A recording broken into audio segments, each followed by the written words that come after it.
Boa noite, estamos ao vivo aqui na live Cleverson Vale. Hoje estaremos com o vereador Carlos Bezerra Júnior, ele que é médico, ele é pastor na comunidade da Graça, em São Paulo, onde o pai dele, pastor Carlos Bezerra, pastoreia. E ele vai falar sobre fé cidadã daqui a pouquinho. Então convide aí os seus amigos para estar com a gente e vamos divulgar a live. Mais e mais pessoas participando. Teremos aí muitas perguntas para o nosso querido pastor Carlos Bezerra. Obrigado aí, o irmão Antônio Domini, que é o presidente da Ordem dos Diáconos Batistas do Estado de São Paulo. Minha tia Salma também. Muito obrigado a todos que já estão conosco. Estamos aguardando o vereador Carlos Bezerra. Clériston, meu irmão, está conosco. O pastor, médico e vereador Carlos Bezerra está com um pequeno problema na sua conexão, mas creio que daqui a pouquinho já está resolvido. E vamos conversar nesta live que será interessante a respeito de fé cidadã. Ao vivo aqui, ao vivo. Vocês me ouvem?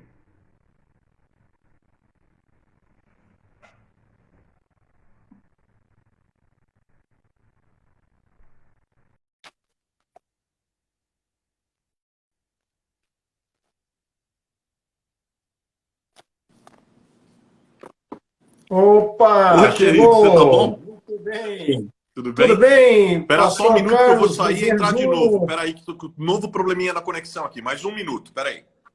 Ok.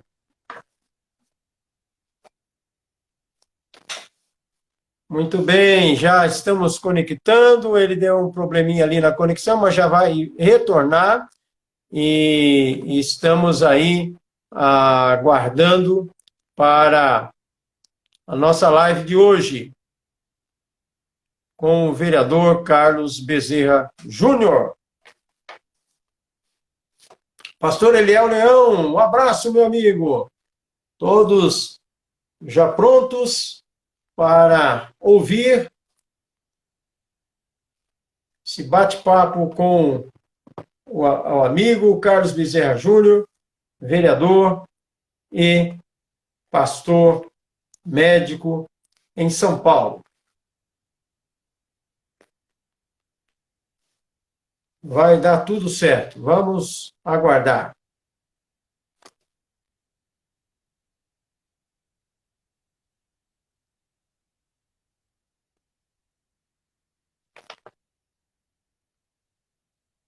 Outro abraço, pastor Eliel.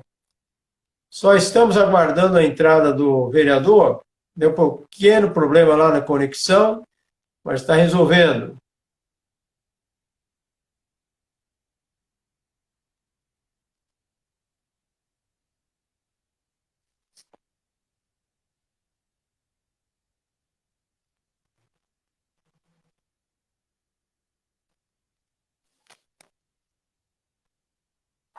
Estamos aguardando. O pessoal está ouvindo, tia. Está ouvindo aqui. Minha tia está falando que não está escutando. Vê o som, verifica o som aí. Talvez seja o som local.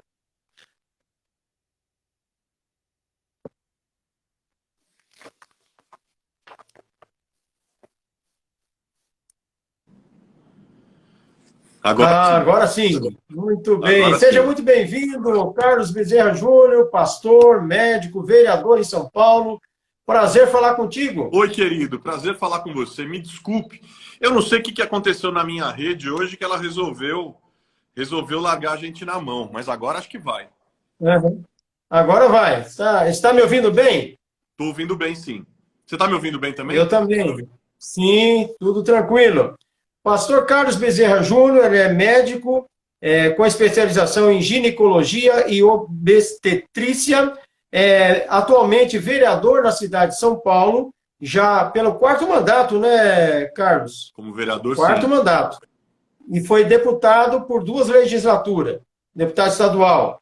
E atualmente preside a CCJ, Comissão de Constituição e Justiça, considerada a mais importante da Casa Legislativa. Já foi secretário de Esportes, na época que o pastor Carlos Bezerra Júnior foi secretário de Esporte, ele proporcionou o almoço com o saudoso Bruno Covas, né, com o prefeito, junto com a esposa, que era vereadora na época, e ali eu era um dos secretários da Convenção Batista do Estado de São Paulo, membro da diretoria.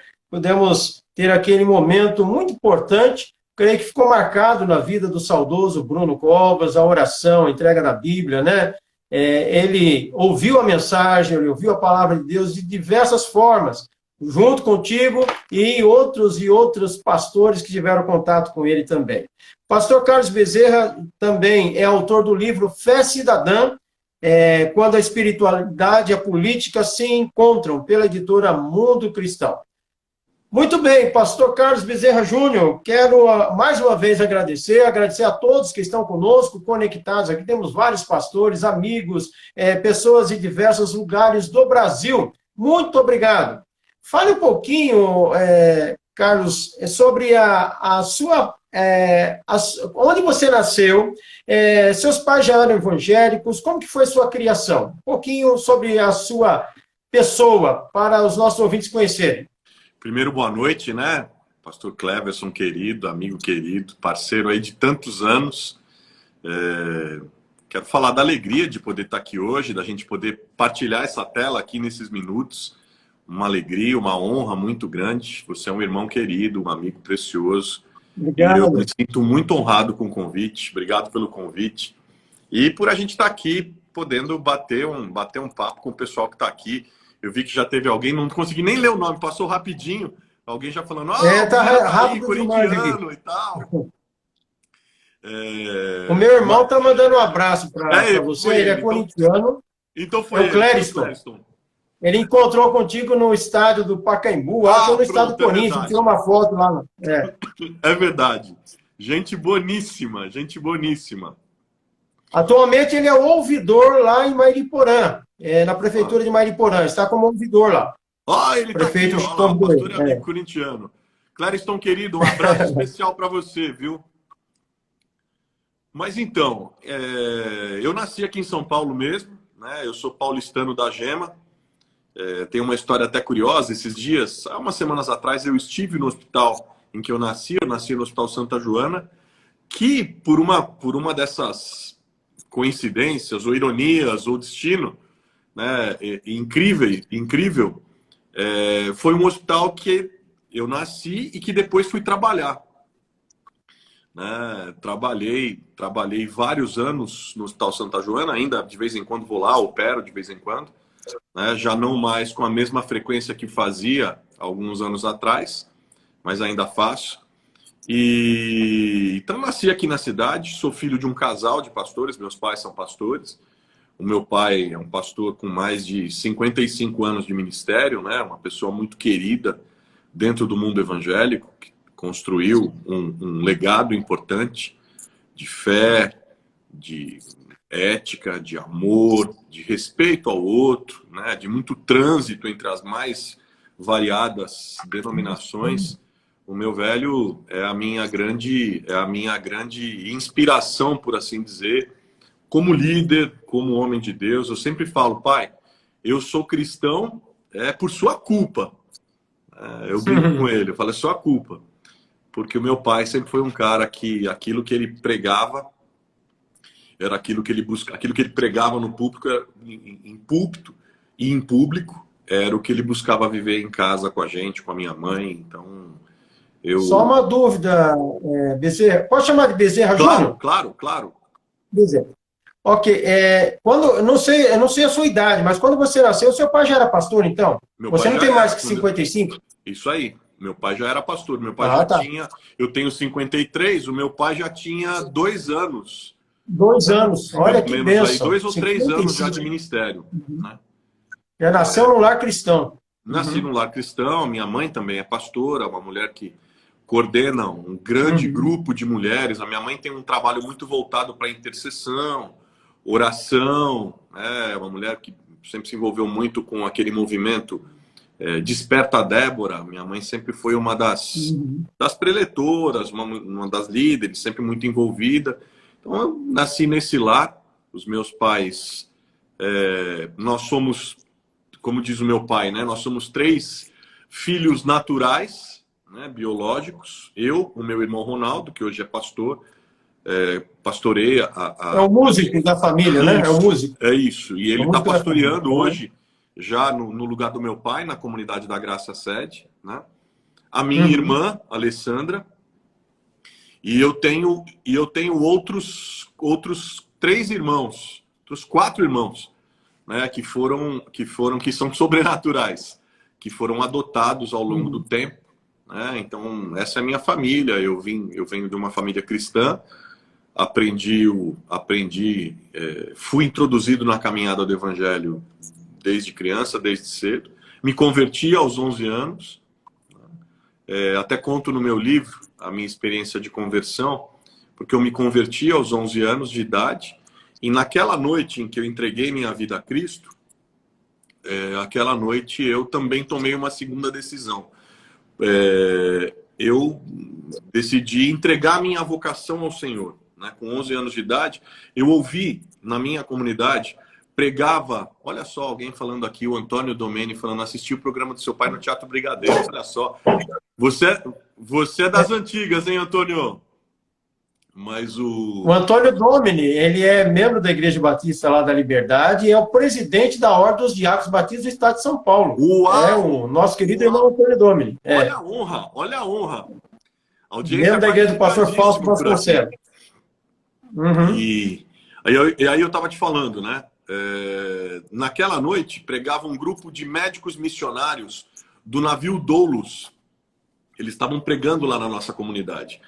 E eles pregaram aquela noite, eu entreguei minha vida a Cristo, e numa segunda oração eu falei para o Senhor, falei, olha, eu gostaria muito de ser um médico missionário, como esses caras estão aqui. E você sabe que oração é um negócio perigosíssimo, né, Cleverson? Porque Deus responde. E ainda mais oração de criança.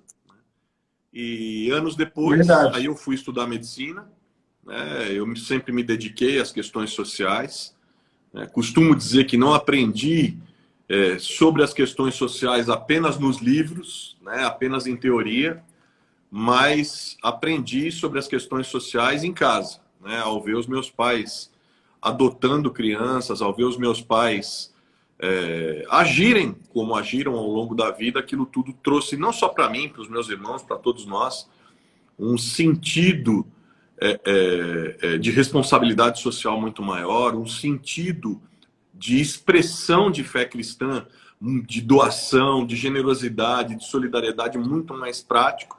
E eu acho que isso acabou influenciando na minha carreira como médico, né? E acabou influenciando depois no desdobramento na ida para a vida pública e o meu próprio chamado para o pastorado, enfim. Acho que isso é um pouco que idade da minha vida. Perdão.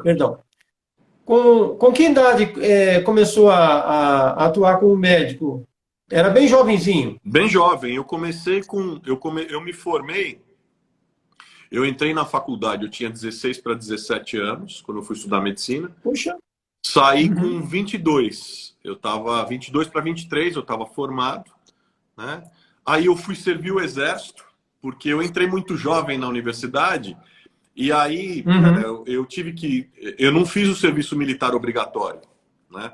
Porque quando a gente entra muito jovem, por causa da faculdade de medicina, todo ano a gente vai, se apresenta e apresenta um comprovante, né? Dizendo que está cursando medicina e tal, e que é impossível servir o exército. Quando eu terminei a universidade, aí o exército foi lá e me grampeou, falou, agora você vai fazer o serviço militar obrigatório. Aí eu fiz, com 22 para 23, eu fui, eu prestei uma prova, acabei me classificando para servir aqui como oficial no Hospital Militar do Exército, e aquilo acabou que a minha vida deu uma mudada, né? Porque eu passei 6 anos da minha vida lá.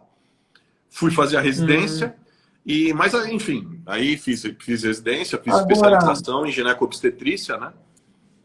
uhum, E aí, enfim, esse foi o início da minha vida, que também acontecia ali com o início do meu trabalho social, o embrião da uhum, clínica popular que a gente começou na Zona Leste, de atendimento gratuito para uhum. pessoas e tal. E, enfim, essa foi a minha vida. E como que foi o pulo para a política? Como começou a sua trajetória política? Quando ganhou para vereador a primeira vez? Assim, a minha trajetória política, ela é muito, eu diria que ela é muito não convencional, né? Porque normalmente as pessoas que vão para a política têm, enfim, têm caminhadas na carreira, ou dirigem uma carreira, ou tem alguém na família, ou enfim, né? Ou são pessoas de grande expressão pública, os tais famosos, tal. Agora tem os YouTubers, né? Mas a minha Uhum, caminhada não foi desse jeito. A minha caminhada foi. Eu sempre gostei de política, sempre debati política. Eu me filiei a um partido político ainda na universidade, né, naquela efervescência ali dos anos 80 e 90, da reabertura democrática, as primeiras eleições diretas. Né? Aí eu me encantei à época pela proposta do meu partido. Né? Olha só, deixa eu ver aqui, eu conheço o trabalho do vereador há muito tempo, o Anderson Black, fiz parte de um grupo infantil na comunidade. A turma do print, olha só, que legal. Um abraço, muito Anderson. bom. Se você por acaso tiver contato com o print ainda, manda um abraço para ele também. Mas eu fui descobrindo a minha vocação pública na universidade.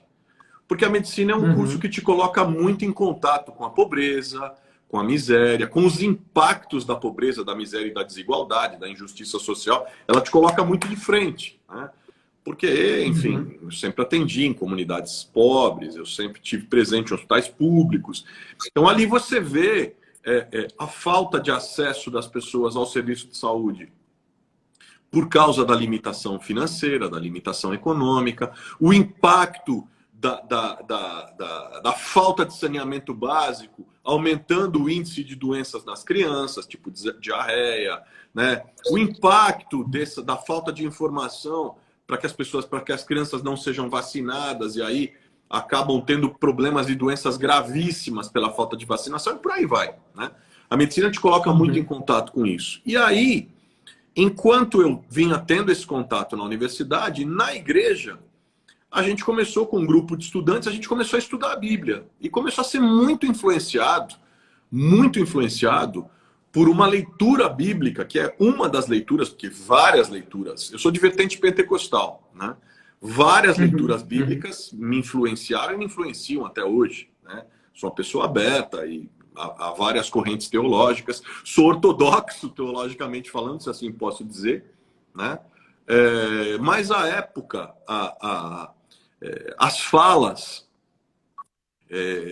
da missão integral, né, da integralidade do evangelho, do impacto do evangelho na transformação não apenas do indivíduo, mas na transformação da coletividade, da sociedade, né? A nova, então, aquela perspectiva maior de pecado, não apenas o pecado individual, mas o pecado social, as estruturas pecaminosas que foram se colocando, né? Enfim, olha, obrigado, Ademar. Um abraço para você. Grande Nel por aqui Você também. falou de, Abraço para você, você Nel. falou de missão integral aqui. O ano passado eu fiz 2 lives com o Paulo Ah, Capelletti. pronto. Ele é fantástico, Um amigo fantástico. querido, amigo querido. A Olha tese de só, doutorado dele olha foi só. missão integral. É. O Lucas Lujan, amigo queridíssimo, baita escritor, escreveu um livro que virou meu livro de cabeceira, ele me mandou aqui. O Lucas estava falando, né? E o Pacto de Lausanne, junto também com a Missão Integral. O Pacto de Lausanne Uhum. foi o documento que me levou à minha primeira candidatura no ano de 2000.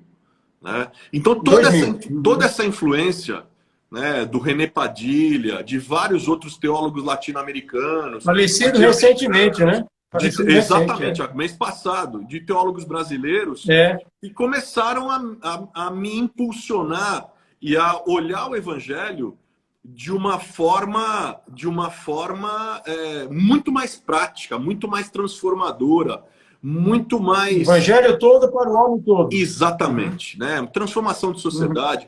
Eu falo que um evangelho espiritualmente vibrante e socialmente transformador, né? E aí isso começou a queimar no coração da gente, junto com um grupo outro de 4, 5 estudantes da nossa igreja, na comunidade da Graça, aqui em São Paulo.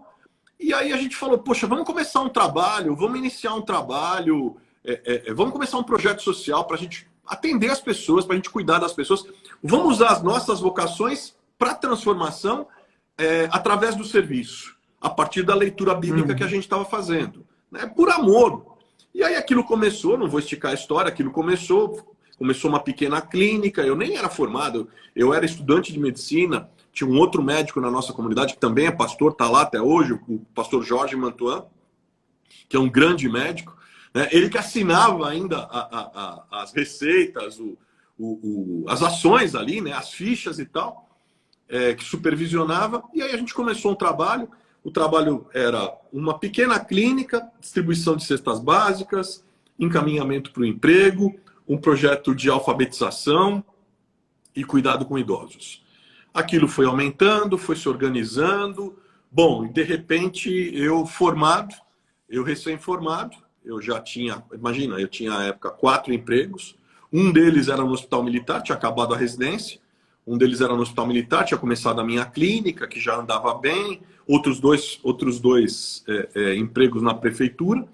Falei, bom, assim vai ser minha vida, né? Mas a oração de criança estava lá.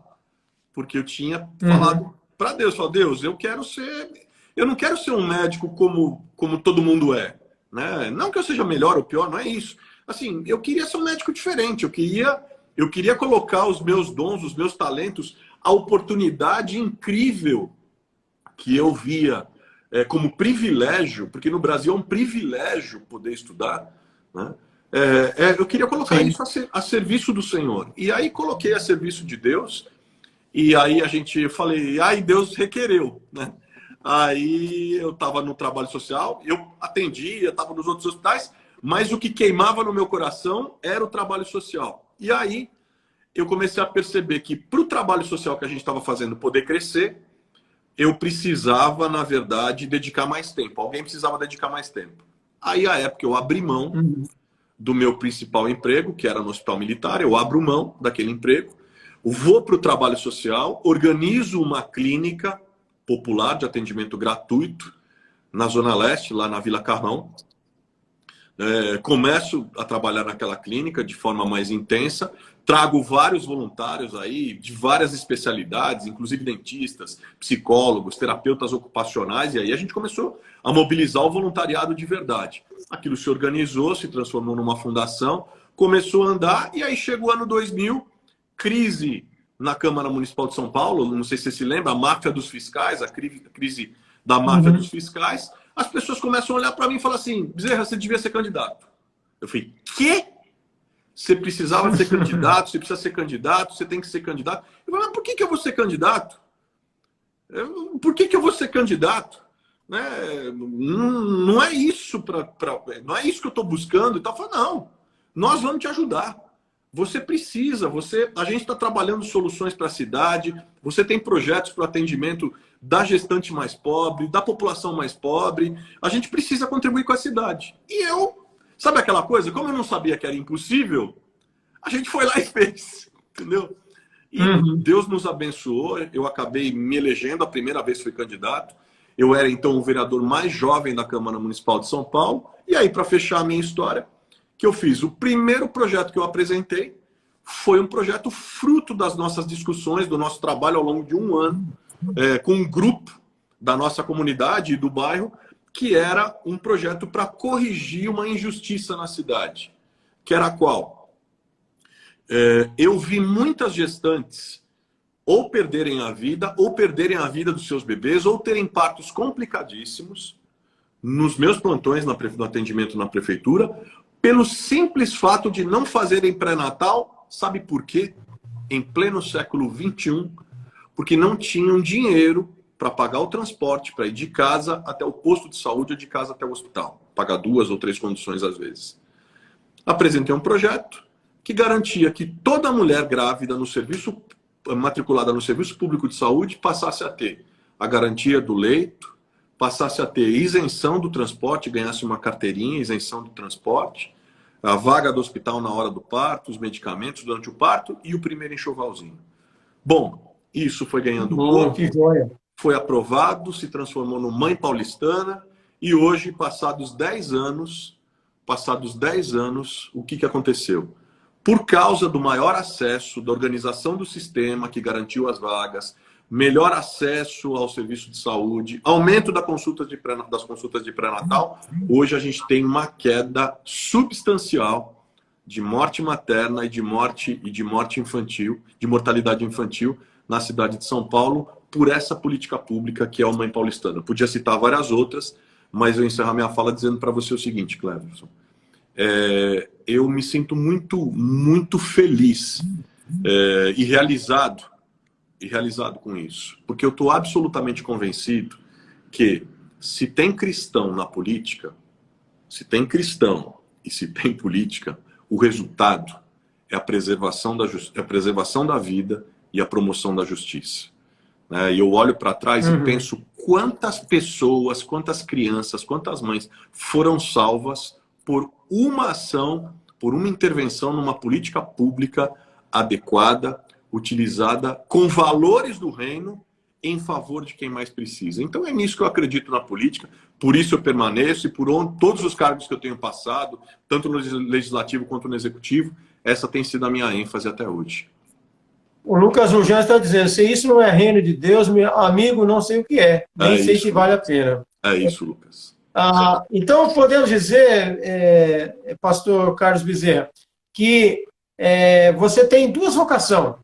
A vocação médica e a vocação política também. Está no sangue, né? A gente percebe, acompanhando esse seu trabalho há muitos anos, nesse tempo aí, a gente percebe que você é político de vocação. E não um aventureiro que aparece em época de eleição, mas é vocação. Você ama fazer o que você faz, a gente percebe. E conte para nós, Bezerra Júnior, como que foi o desejo de se tornar um deputado estadual depois de 2 legislaturas na Câmara, ou 3 legislaturas, né? Após 3 mandatos, você decidiu ir à Assembleia Legislativa. O que te motivou a isso? Era um momento onde eu percebia que o trabalho na Câmara tinha avançado muito, né? Havia feito várias realizações. Uma das bandeiras que eu percebia, por exemplo, Mãe Paulistana, eu entendia que era momento de levar aquela política pública de saúde que tinha salvado a vida de tanta gente, de levar para o Estado, né? Era momento de ampliar a atuação. Olha, o Mané Coné, falando se eu toparia ser o vice do Ciro, pô, se ele me chamar, tô indo. Se ele me chamar, tô indo. Bora buscar a terceira via. Candidato a presidente, quem sou eu? Quem sou eu? Tô aqui falando em olha, eu apostaria no primeiro nome, não de vice, viu? Obrigado. Quem sou eu? Seria excelente para administrar esse país aí. Mas estamos aí nessa polarização, né? Parece que só tem 2 lados. Não tem uma terceira via? Tem sim, precisamos de uma terceira via que conquiste a população brasileira, né? É uma polarização burra, onde quando você critica um lado, aí eles falam que você está com o outro, e aí você critica o outro... Não é assim, nem sempre é assim. E eu olho para esses 2 lados e falo, eu não sou de lá nem sou de cá, né? Eu não sou de nenhum desses 2 lados, eu sou de outro lado, né? Eu acredito em outras coisas, e inclusive reconheço coisas boas em um lado, coisas boas no outro. Sim. Coisas muito ruins em um lado e muito ruins no outro. E para mim está na hora de avançar, de ter outro caminho, porque do jeito que está, sabe, o nível de grosseria, de aspereza, de violência, de agressão, isso não vai levar o Brasil a lugar nenhum. Mas enfim. Aí eu vi a necessidade de ampliar as bandeiras, de levá-las para o Estado. Foi no ano de 2010. Então que eu me candidatei a estadual. Fui deputado por 2 mandatos, né? Fui deputado estadual por 2 mandatos, presidi a Comissão de Direitos Humanos da Assembleia ao longo de 4 anos, né? Fui vice mais outros 4 anos.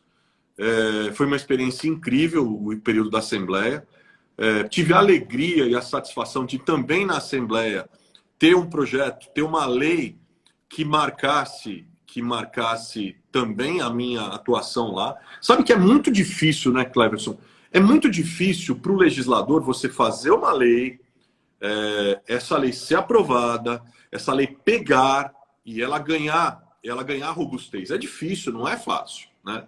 Mas Deus foi tão bom comigo que nas casas legislativas que eu passei, eu acabei aprovando leis que ganharam corpo, que nem o Mãe Paulistana, né? E na Assembleia eu trabalhei muito tempo na luta contra o trabalho escravo, né? Eu fiz uma proposta, um projeto de lei que caça o registro do ICMS de todas as empresas que explorassem o trabalho escravo diretamente ou na sua cadeia produtiva, né? E que o registro fosse cassado por 10 anos. Isso, de forma inacreditável, acabou ganhando repercussão mundial, né? Porque a relatora da ONU para as formas contemporâneas de escravidão, a Gulnara Shahinian, no ano de 2013 e 2014, ela, no relatório dela, ela colocou, olha, essa lei de São Paulo, se aprovada, vai ser revolucionária, porque a melhor lei, a mais importante lei contra o trabalho escravo, é a mais moderna e mais eficaz hoje no planeta que a gente tem, para o enfrentamento dessa mazela social. E aí aquilo ganhou uma repercussão enorme. Só tirando uma dúvida, Bezerra, no ano que foi aprovada essa lei, no estado de São Paulo existiam muitas empresas ilegais ou só empresas de fora, de outros países que atuavam aqui? Empresas brasileiras também agiam ilegal aqui nesse tempo? Infelizmente, sim. Infelizmente, sim. Eu trabalhei no bairro do Bom Retiro e ali Então tinha muitos funcionários escravos, né? Vinham de outros países ali da América Latina, mas eu não imaginava que tinha empresas nacionais fazendo isso também. Sim, triste, né? Tem empresas nacionais. E você tem, por exemplo, no contexto de São Paulo, que é o trabalho escravo urbano, falando da cidade de São Paulo, né, e da grande São Paulo, a metrópole, né, o contexto é do trabalho escravo urbano, né, que é diferente do rural, né? O do contexto rural ele tem outra, ele atinge o agronegócio, ele atinge a produção de carvão, ele atinge a produção de carne, é outra coisa. No contexto urbano, são 2 atividades as principais contaminadas com o trabalho escravo, que é a indústria têxtil, né, que você bem lembrou, Bom Retiro, e também a construção civil. Pra você ter uma ideia, na época eu presidi uma CPI para investigar os casos de trabalho escravo em São Paulo. Pra você ter uma ideia, à época a gente fez a denúncia de um caso de exploração de trabalho escravo de brasileiros em condições análogas à escravidão, pasme você, na obra de reforma do Hospital Oswaldo Cruz, um dos principais hospitais de São Paulo, em pleno espigão da Paulista, né? Então, para ver como isso vai contaminando tudo, né?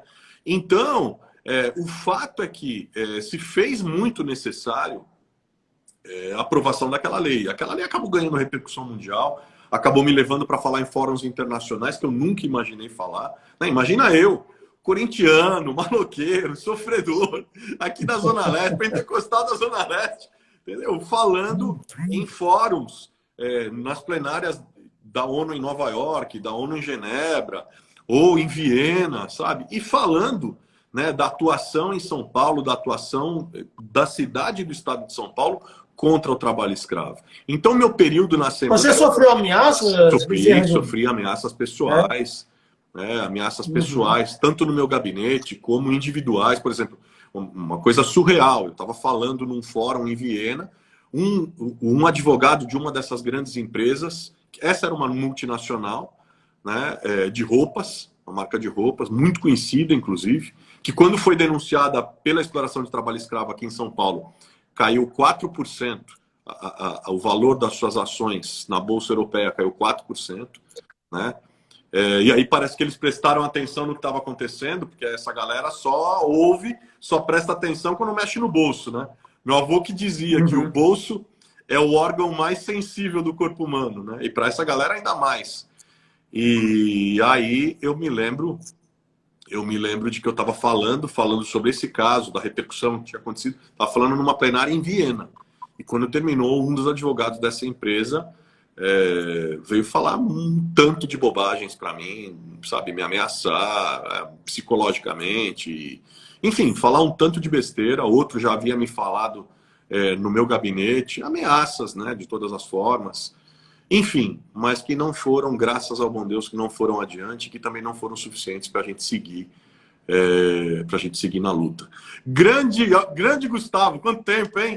Bons tempos das lives. Tem que marcar o nosso quibe cru. Agora já dá porque eu estou vacinado, tá?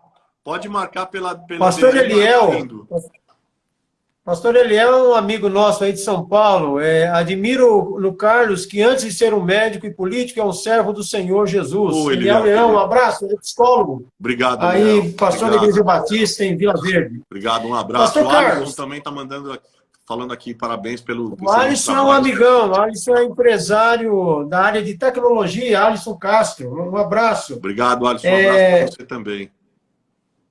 Bezerra Júnior, fale um pouquinho sobre o livro. Que ano que foi lançado Fé Cidadã e qual é a temática dele e o que os leitores encontrarão ali nesse livro?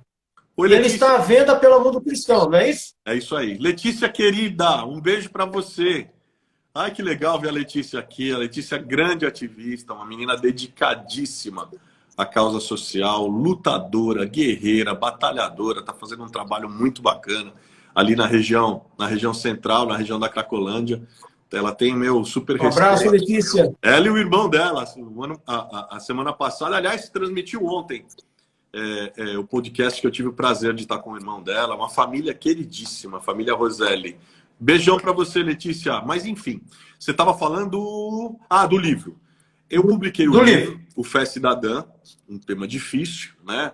Falar sobre essa conexão entre fé e política, que muitas vezes não é bem compreendida, né? Muitas vezes leva à instrumentalização da fé, leva ao aparelhamento da igreja, né? E eu decidi, depois de 18 anos de vida pública, foi no ano de 2018, eu falei, acho que alguma experiência eu acumulei. A Joyce está falando que tem o livro na Amazon Kindle, é isso mesmo, Joyce. Uhum. E aí eu acho que eu acumulei alguma experiência, né? Ô, Eliel, foi isso mesmo, amigo querido. Foi um bom dia aquele dia. Precisamos repetir aquele encontro, viu? Vou te esperar no gabinete pra gente tomar um café. E aí eu tava te falando, né? Acumulei experiência e resolvi, então, publicar, né? É um livro que reúne ideias. Primeiro, uma análise da participação evangélica na política, né? Olha, tem outra amiga querida também aqui, a Simone, lá de Porto Alegre, falando que tem lá na Saraiva de Porto Alegre também. Um beijo para você e para essa família preciosa. Eu amo. Deus abençoe, Simone. Mas que eu estava te falando. E aí, com o acúmulo da experiência, então, um livro com uma análise crítica sobre a participação evangélica e religiosa no Brasil. Um livro com análise, com crítica e autocrítica. E depois para além disso, contar um pouco das experiências, do que eu vivi, enfim, as bandeiras que eu encampei, por que encampei, por que mandatos focados na prioridade com o quarteto da vulnerabilidade, que é o quarteto mais comentado da Bíblia, né? O pobre, o órfão, a viúva e o estrangeiro. Né? Por que mandatos voltados para essa ênfase? Né? E aí, ao final, um pouco de apontamento de caminhos, de dicas que eu aprendi ao longo do tempo para o envolvimento de jovens com a vida pública, da conexão sadia das comunidades evangélicas com as questões ligadas à política e tal. Enfim, o livro é isso, né? Graças a Deus ele teve uma aceitação enorme, né? Tá praticamente esgotada a primeira edição. A gente está falando, ô Gemerson, querido, você também me inspira, meu velho. Mas a gente está falando já na segunda edição. Eu estou trabalhando nesse momento num segundo livro, que é um livro que não é sobre a questão política, mas muito mais sobre fé, sobre superação, sobre lutas, histórias de superação. Porque eu passei, assim como você está fazendo, o ano passado eu passei o ano todinho fazendo lives diárias. Quando eu acumulei 110 lives, eu falei, bom, agora está na hora de escrever um livro. E assinei um novo contrato com a Mundo Cristão. E alguma coisa do tipo, sabe? Lições da pandemia, lições, histórias de superação e tal, histórias de fé e superação. Eu ouvi mais de 110 pessoas, né, de todos os tipos, pastores, missionários, missionárias, artistas, atletas. Eu bati seu recorde. Gente, eu bati seu recorde. Do ano passado eu entrevistei 200 pessoas. Meu Deus, então de abril até dezembro. Eu tô suando para fazer 2 ou 3, fácil. Até o Caio Fábio eu entrevistei no ano passado. Legal. Foi muito bom, foi muito bom. Legal. Aliás, você lembra muito ele, sua fisionomia, né? O Caião. Um monte de gente fala isso. Pergunta se eu sou filho do Caio. Eu falei, não sou. Sou amigo dele, adoro ele. Ele foi uma grande influência na minha vida, mas eu sou filho do meu pai mesmo. Mas você falando aí de causa social, não sei porquê, eu entrevistei o ano passado 2 vezes o Paulo Capelletti, há uma grande perseguição ao TMI, né, a Teologia da Missão Integral, e as pessoas confundem isso com Teologia da Libertação, e não tem nada a ver, é o que Jesus ensinou a igreja focar nessa turma aí, nesse nicho. A igreja precisa estar evangelizando e dando pão também, o pão do céu e o pão material. Não sei por que há tanta polêmica quando entra nesse assunto de teologia da missão integral, e as pessoas ligam aos teólogos da missão integral à esquerda, né? Começa essa polarização desnecessária. O que você tem a dizer, Carlos? Eu acho que há uma confusão muito grande, né? Parcela eu diria que a maior parte dessa confusão sem nenhuma razão, por puro preconceito, por puro desconhecimento do que de fato aqui de fato se propõe a teologia da missão integral, que é uma leitura bíblica que dialoga com a sociologia, que dialoga com a política, que dialoga com as ciências humanas, mas é uma leitura da escritura perfeitamente aplicável, sensata, enfim, e transformadora. Ela é a resposta para tudo? Claro que não. A somatória das leituras das leituras teológicas faz aquilo que eu chamo de como é que chama aquele que quando a gente gira o caleidoscópio, faz esse caleidoscópio que é a nossa espiritualidade, né? Não dá para olhar para a espiritualidade só com um óculos, só a partir de um ponto. Quer dizer, ela enriquece porque ela faz a gente pensar com a cabeça no céu, mas com os pés no chão.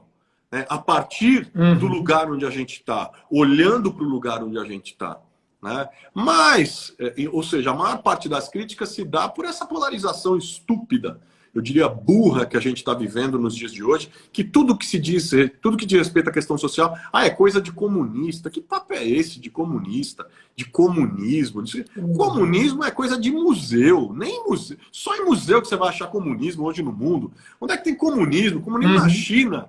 A China é um país com capitalismo de Estado. Sabe, é uma loucura completa. Cuba, enfim. E está crescendo, né? Está crescendo. A China vai superar aí, daqui a alguns anos, os Estados Unidos. Pois é, não vou nem entrar nessa discussão, sabe, que me parece muito, muito estúpida.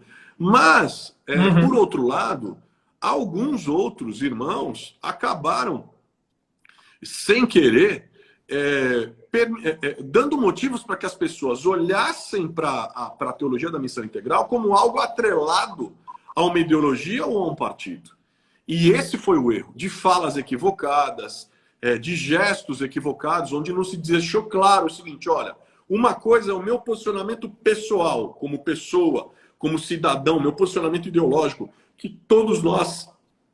ao qual todos nós temos direito, e a sagrada liberdade democrática de expressão. de livre expressão.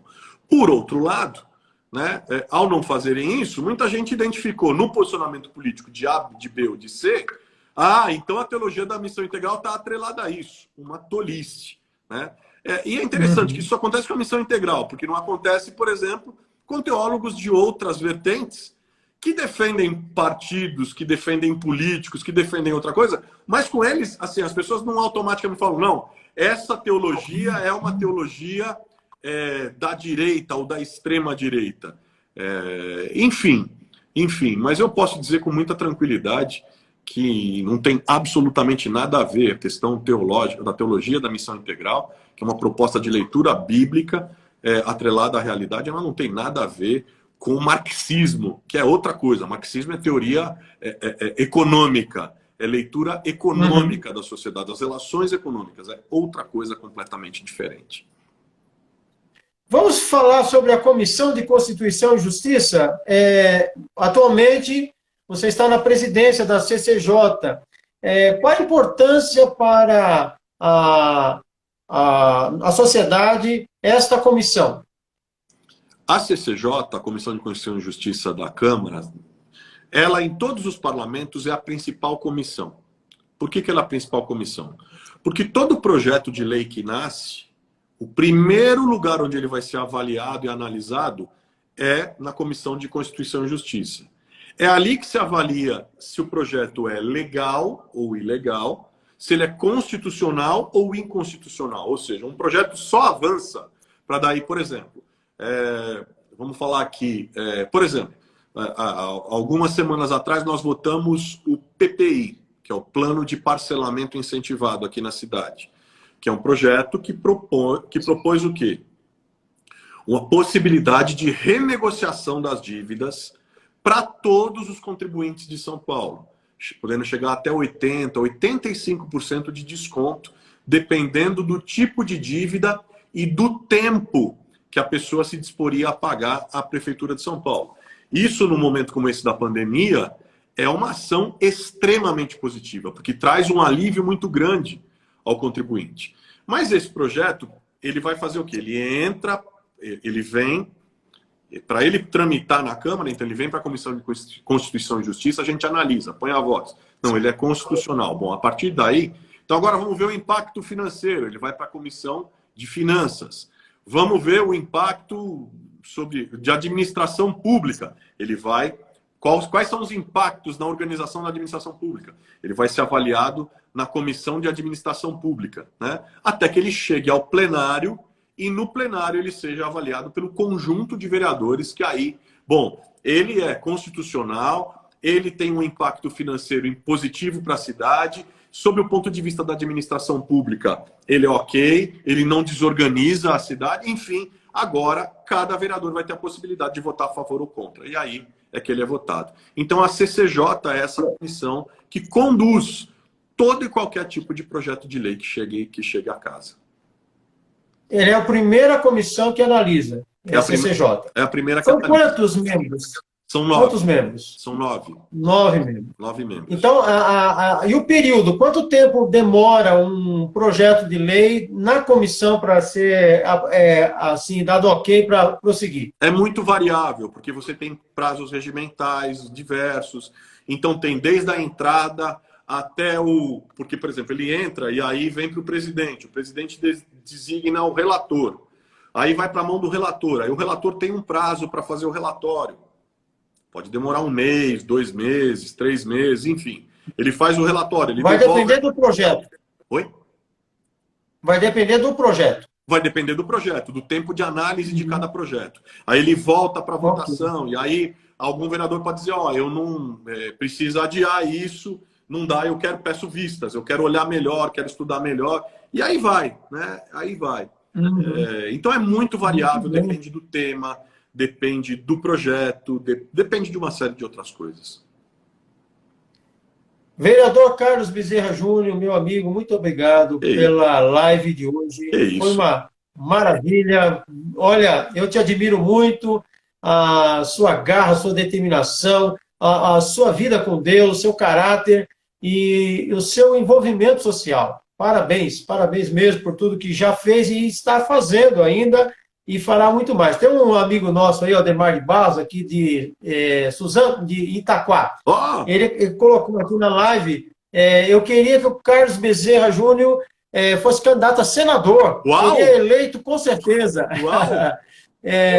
Mas o vereador ainda é jovem, ainda tem muita lenha para queimar, pode ser senador, pode ser até presidente da República ainda, tem muita coisa pela frente, e já tem bagagem política, né, uma história lá atrás, e que o qualifica agora para ser qualquer coisa, senador, presidente da República, sem dúvida, sem dúvida. Muito obrigado. Pastor, o senhor poderia orar encerrando a nossa live? Claro, claro. Primeiro, eu queria te agradecer o convite. Eu que Já te agradeço. disse na abertura que me senti super honrado. Tenho um carinho imenso por você, pela sua família. Você é um cara admirável. Obrigado. Conheço há vários anos, sempre na mesma toada, com a mesma fidelidade, com a mesma humildade, com os mesmos focos e agora ampliando, né, ampliando as formas de comunicação. Queria dizer que você tem meu respeito pessoal, meu carinho, como cidadão, Obrigado, como Bezerra. pessoa e como homem de Deus. Queria deixar esse registro aqui. E aí fazer oração com todos nós. Pai, obrigado por esse momento tão especial. Obrigado por essa oportunidade que o Senhor proporciona para a gente, da gente estar junto. Obrigado pela vida do pastor Cleverson, homem de Deus, querido, gente preciosa que tem semeado a boa semente em vários campos, de várias formas. Que o Senhor continue abençoando, cuidando da vida familiar, da vida pessoal, da vida ministerial dele, que o Senhor continue o abençoando. O Senhor abençoe a cada um dos que passaram por aqui, que estão aqui nessa live, e que o Senhor abençoe o nosso país. Pai, dá-nos paz, traz-nos serenidade. Eu creio, Pai, eu sei, a Tua palavra diz, o profeta Isaías diz, que a paz é fruto da justiça. Pai, que a justiça, como dizia o profeta Amós, corra como um rio caudaloso nessa nação, Pai, e nos ajuda a sermos instrumentos para que essa justiça se espalhe e para que haja paz. Dá-nos sabedoria, dá-nos discernimento, dá sabedoria à Tua igreja, aqueles que a conduzem. Não permita jamais que sejamos levados, contaminados por ideologias, levados por outras doutrinas, outros ventos que não o da pureza do Evangelho e do desejo sincero de Te servir, servindo as pessoas que estão em nossas comunidades. Abençoa-nos, guarda-nos e dá-nos paz, Pai. Em nome de Jesus. Amém. Amém. Um abração, Carlos Bezerra Júnior. Fica com Deus. Abraço, querido. Beijo para você. Um abraço a todos que nos acompanharam. Obrigado. Outro.